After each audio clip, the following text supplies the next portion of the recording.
मुंबई से सटे विरार में 300 टुकड़ों में गटर में मिली लाश। विरार के ग्लोबल सिटी समेत पूरे वसई विरार में इस खबर ने सनसनी फैला दी थी। क्या है पूरी कहानी, आइए जानते हैं। नमस्कार, मेरा नाम है ब्रिजेश यादव, फिर हाजिर हूँ एक नई कहानी को लेकर। आज की कहानी काफी खौफनाक है। मुंबई से सटा वसई विरार इलाका। इधर से कुछ 3-4 साल पहले विरार इलाके में एक खौफनाक घटना घटी थी, जिसे सुनकर हर कोई दंग रह जाता है आज भी। आपको बता दें, इस खबर ने पूरे वसई विरार में सनसनी फैला दी थी, क्योंकि एक 60 से 70 किलो के एक व्यक्ति के एक आदमी को लगभग 300 टुकड़ों में काट कर पाइपों में यानी गटर या बाथरूम में बहा दिया गया। इस घटना को सोचकर भी डर लगता है कि किसी ने किस तरह इस घटना को अंजाम दिया होगा। आज इस घटना की पूरी कहानी आपको बताऊंगा कि पैसों के चलते आदमी किस स्तर तक गिर जाता है। कहानी की शुरुआत होती है मुंबई से सटे विरार इलाके से। साल 2019 जनवरी का महीना चल रहा था। विरार के ग्लोबल सिटी एरिया में एक इमारत है, बचवराज पैराडाइज सोसाइटी। इस सोसाइटी का एक जो चैम्बर होता है, जो गटर होते हैं, जो जिसमें बाथरूम का, जिसमें पूरे लोगों का सीवेज का जो पानी आता है, वो जो गटर होता है वो अचानक जाम हो जाता है। इस इमारत का बचवराज सोसाइटी का जो सीवेज सिस्टम था वो पूरा ब्लॉक हो जाता है, जाम हो जाता है, यानी पानी पास नहीं होता है। तो सोसाइटी का सेक्रेटरी होता है, वो जो सीवेज सिस्टम था उसको साफ कराने के लिए कुछ लोगों को बुलाता है।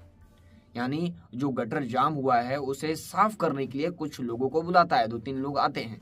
तो जब साफ करने के लिए 2-3 लोग आते हैं तो जब चैम्बर खोलते हैं, यानी जो ढक्कन खोलते हैं, तो उसके अंदर से उन लोगों ने जो ब्लॉकेज था उसको क्लियर करने के लिए जो भी मल था, जो भी उसे निकालना शुरू किया। यानी जो भी चीजें थी उसके अंदर निकालना शुरू किया और उसे डंप करना दूसरी जगह शुरू किया, बाहर निकालना शुरू किया। तो उसी समय उन लोगों को एक मानव शरीर के कुछ टुकड़े मिले, यानी इंसानी शरीर के कुछ टुकड़े मिले, जैसे कि उंगली मिली और पानियों में तैरते हुए कई इंसानी पार्ट्स मिले। उन लोग भी सोचे कहीं ये जानवर का मांस तो नहीं है, लेकिन उंगली जब दिखी तो उन लोगों को ये गारंटी हो गया कि ये किसी इंसान की उंगली है। फिर सोसाइटी वालों ने तुरंत पुलिस को इन्फॉर्म कर दिया और मौके पर पुलिस की टीम पहुंची। और पुलिस ने जो भी पार्ट्स मिले थे, जो भी बॉडी के पार्ट्स मिले थे, जैसे उंगली और जो भी बॉडी के पार्ट्स जो उस गटर में से निकल रहे थे, उसे अपने कब्जे में लेना शुरू कर दी। और आपको बता दें, कब्जे में लेते लेते लगभग 40 किलो मांस पुलिस ने बरामद किया। लेकिन पुलिस को पहले तो लगा कि ये कहीं जानवर का मांस तो नहीं है। फिर पुलिस ने पूरे बॉडी पार्ट्स को पूरे जो कालीना फॉरेंसिक लैब भेजा, मुंबई भेज दिया कालीना फॉरेंसिक लैब की, क्योंकि पुलिस के सामने कई सवाल थे, क्योंकि ये इंसान की बॉडी है या नहीं, या जानवर की है। पुलिस के मन में कई तरह के सवाल उठ रहे थे, क्योंकि एक इंसानी उंगली भी मिली थी। तो पुलिस के मन में ये भी सवाल था, क्या ये बॉडी पार्ट्स जो भी मांस मिले हैं ये क्या इंसानों के हैं या किसी जानवर के हैं। तो पुलिस ने तुरंत इसको फॉरेंसिक लैब भेज दिया पता लगाने के लिए। पुलिस के मन में कई बड़े सवाल थे, क्योंकि अगर ये इंसानी पार्ट्स हैं तो ये औरत है या आदमी है, यानी मेल है या फीमेल है, ये भी पता लगाना जरूरी है। और उसके बाद ये गायब हुआ है, यानी आसपास एरिया से कोई लापता हुआ है या कहीं और से इस बॉडी को लाकर इधर डंप किया गया है, ये भी पता लगाना काफी इंपॉर्टेंट है। तो पुलिस के सामने कई बड़े सवाल थे और पुलिस इस केस की जांच करना शुरू करती है। आपको बता दें, अब बॉडी के पार्ट्स को कालीना लैब, फॉरेंसिक लैब भेज दिया गया था। और वहाँ के जो सोसाइटी में मीडिया ने जब उन लोगों से बात किया, यानी आजू बाजू सोसाइटी वालों से जब बात किया, तो सोसाइटी वालों ने बताया कि कई दिनों से, लगभग 10 दिनों से काफी बास आ रहा था, यानी दुर्गंध आ रही थी। तो हमें लगा कि कोई जानवर मरा होगा, इसकी वजह से दुर्गंध आ रही है। सोसाइटी वाले ने इग्नोर किया। लेकिन जब उन्होंने देखा, सोसाइटी वालों ने, कि इंसानी पार्ट्स मिले हैं, यानी इंसानी बॉडी पार्ट्स मिले हैं, तो वो लोग भी दंग और हैरान रह जाते हैं। फिर पुलिस इस केस में जांच करती है और पुलिस पहला कदम उठाती है कि विरार इलाके से कितने लोग लापता हुए हैं, यानी किसी की मिसिंग कंप्लेन दर्ज हुई है क्या 1-2 हफ्ते के अंदर। तो पुलिस को एक नाम सामने आता है, वो नाम होता है गणेश कालूदकर। गणेश कालूदकर का एक मिसिंग कंप्लेन दर्ज हुई रहती है, क्योंकि गणेश कालूदकर हाल ही समय में गायब हुए थे, यानी लापता हुए थे। तो पुलिस को कहीं ना कहीं शक होता है और पुलिस ये भी चेक करती है कि सोसाइटी में, यानी जो सोसाइटी का सीवेज सिस्टम है, ये 2 हफ्तों में कैमरा, आजू बाजू का सीसीटीवी फुटेज भी चेक करती है कि कोई आया गया है क्या इस इमारत में। तो गणेश कालूदकर के परिवार वालों ने मिसिंग कंप्लेन भी दर्ज कराया था। तो पुलिस ने गणेश कालूदकर से इस केस को जोड़कर जांच शुरू कर दी है। तो पुलिस को पता चलता है कि गणेश कालूदकर इस बिल्डिंग में, यानी बसवराज पैराडाइज इमारत में आया था 16 जनवरी के दिन। फिर 16 जनवरी के दिन बसवराज पैराडाइज सोसाइटी में गणेश कलूतकर किसके घर आया था, ये बड़ा सवाल था। तो पुलिस ने इसमें 42 साल के पिंटू शर्मा को हिरासत में लिया और ये भागकर यानी विरार से भागकर मुंबई के सांताक्रूज इलाके से पुलिस ने इसे गिरफ्तार किया। पिंटू शर्मा को जब पुलिस ने हिरासत में लिया और पूछताछ करना शुरू की, पुलिस ने काफी मशक्कत से पूछताछ करना शुरू की। पहले तो स्टार्टिंग में नई नई कहानियां बनाता रहा कि मैं यहाँ था, मैं वहां था, लेकिन जब पुलिस ने इसे सख्ती से पूछताछ की तो इसने पूरा सच कबूला और जो इसने जो कहानी बताई वो काफी डरावनी है। आपको बता दें, इसने बताया यानी पिंटू शर्मा ने बताया कि 16 जनवरी 2019 का दिन था। आपको बता दें, उस तारीख बसवराज पैराडाइज सोसाइटी में इसने गणेश कलूतकर को बुलाया। आपको बता दें, गणेश कलूतकर एक प्रिंटिंग प्रेस में इसका व्यवसाय है, उसमें काम करता है। और जो पिंटू शर्मा है ये शेयर मार्केट में इन्वेस्टर है, ये पैसा इन्वेस्ट करता है शेयर मार्केट में।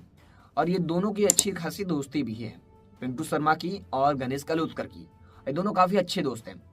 गणेश कलूतकर ने पिंटू शर्मा से कुछ उधार पैसे लिए थे, 1 लाख रुपए, क्योंकि पिंटू शर्मा हाल ही में अपनी शादी करने वाला था तो इसे खर्चे काफी थे। तो इसने उधार पैसे लिए थे अपने दोस्त पिंटू शर्मा से 1 लाख रुपए और शादी के बाद चुकाने का वादा किया था। फिर पिंटू शर्मा कुछ महीनों बाद अपना पैसा मांगना शुरू करता है तो गणेश कलूतकर धीरे धीरे लगभग 40,000 रुपए पिंटू शर्मा को दे दिया। लेकिन फिर पिंटू शर्मा फिर दबाव बनाने लगा कि मुझे पैसे चाहिए, लेकिन गणेश कलूतकर बोला कि कुछ समय और लगेगा। तो गणेश कलूतकर काफी गुस्से में था, दोनों की इसी पैसे को लेकर बीच में झड़प भी होती थी, झगड़ा भी होता था। फिर पिंटू शर्मा जब भी पैसे मांगता था तो गणेश कलूतकर बोलता था कि भी मिल जाएगा या थोड़ा और टाइम लगेगा। इससे पिंटू शर्मा काफी गुस्से में रहता था और इन दोनों के बीच काफी झगड़ा होता था। तो फिर पिंटू शर्मा ने क्या किया, 16 जनवरी 2019 को बसवराज पैराडाइज इमारतें सोसाइटी में बुलाया गणेश कलूतकर को अपने फ्लैट में, फ्लैट नंबर 602 में। हाँ, फ्लैट नंबर 602 में उसने अपने दोस्त गणेश कलूतकर को बुलाया। फिर गणेश कलूतकर को बुलाने के बाद इन दोनों के बीच पैसों को लेकर फिर हाथापाई हुई, झगड़ा हुआ। फिर इसी झगड़े में गणेश कलूतकर की मौत हो जाती है, यानी गणेश कलूतकर गिरता है और किसी चीज से या टेबल से टकरा कर लगता है उसको और उसकी मौत हो जाती है। ये पिंटू शर्मा बताता है। फिर पिंटू शर्मा उस बॉडी का क्या करता, क्योंकि गणेश कलूतकर मर चुका था, उसकी मृत्यु हो चुकी थी। तो फिर पिंटू शर्मा काफी घबरा जाता है और सोचता है कि इस बॉडी को मैं ठिकाने कैसे लगाऊं। तो ये सोचता है कि बाहर जाऊंगा मुझे पुलिस गिरफ्तार कर लेगी। और पिंटू शर्मा काफी पढ़ा लिखा था, इसे काफी नॉलेज था साइंस का। तो इसने क्या किया, बॉडी को ठिकाने लगाने की सोच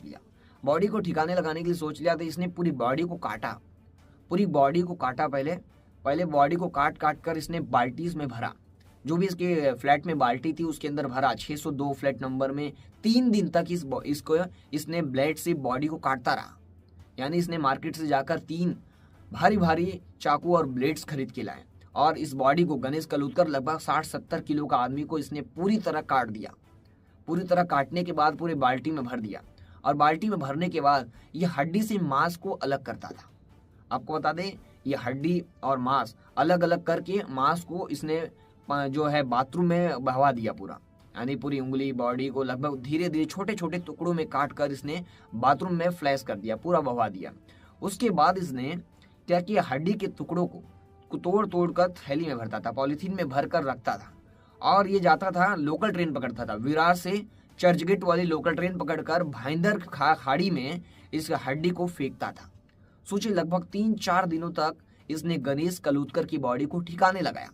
लगभग रोज आता था, ये गणेश की जो बॉडी का जो टुकड़े हैं उसके हड्डी और मांस को अलग करता था, बकायदा अलग करने के बाद हड्डी और मांस को अलग करता था। मांस जो है उसे बाथरूम में और नाली में फ्लैश करता था, बहा देता था। उसके बाद हड्डी को जमा करके विरार से लोकल ट्रेन पकड़ता था और उसे फिर भाईंदर खाड़ी में फेंकता था। इसका रोज का था ये। लगभग 3-4 दिनों तक गणेश कलूतकर की बॉडी को इसने ठिकाने लगाया। सोचिए कितना खौफनाक केस है ये। और आपको बता दें, ये जो हाल ही में मीरा रोड वाला केस है, इससे भी खौफनाक केस है। लगभग इसने पूरी बॉडी को छोटे छोटे टुकड़ों में काट दिया। लगभग 300 से 400 टुकड़ों में इसने बॉडी को काटा। अनगिनत टुकड़े हैं, 300 तो ये अनुमानित टुकड़े हैं कि 300 में काटा होगा ये। फिर पुलिस ने उसके कहने पर उस फ्लैट में जाई, यानी 602 फ्लैट में गई। वहां पर जितने सामान थे उसे भी फॉरेंसिक लैब में भेज दिया, क्योंकि जांच सब पुलिस को सबूत इकट्ठा करने थे। तो जो भी बाल्टी में इसने मांस को भरा था, यानी इंसानी मांस को, टुकड़े को भरा था, उस बॉडी को, थैली को, और जिस चाकू से, जिस ब्लेड से इसने बॉडी को काटा था, उसे भी अपने कब्जे में पुलिस ने ले लिया सबूत के तौर पर। और इसके आजू बाजू जितने पॉलीथीन थे, कपड़े थे, जो खून था, उसे भी पुलिस ने लगभग जो खून के, जो ब्लड के सैंपल्स थे, जो खून के छिट्टे थे, उसे भी पुलिस ने कलेक्ट किया। पुलिस ने काफी पूरे सामान जब्त करके फॉरेंसिक लैब में भेज दिया, फॉरेंसिक टीम ने। सोचिए, अभी जो हाल ही में मीरा रोड वाला केस था, जिसमें मनोज साने ने अपनी लिविंग पार्टनर की हत्या की, उससे भी काफी खौफनाक केस है ये। इस घटना पर आपकी क्या राय है, हमें कमेंट सेक्शन में जरूर बताएं और देखते रहे हमारे साथ लगातार मेट्रो सिटी समाचार।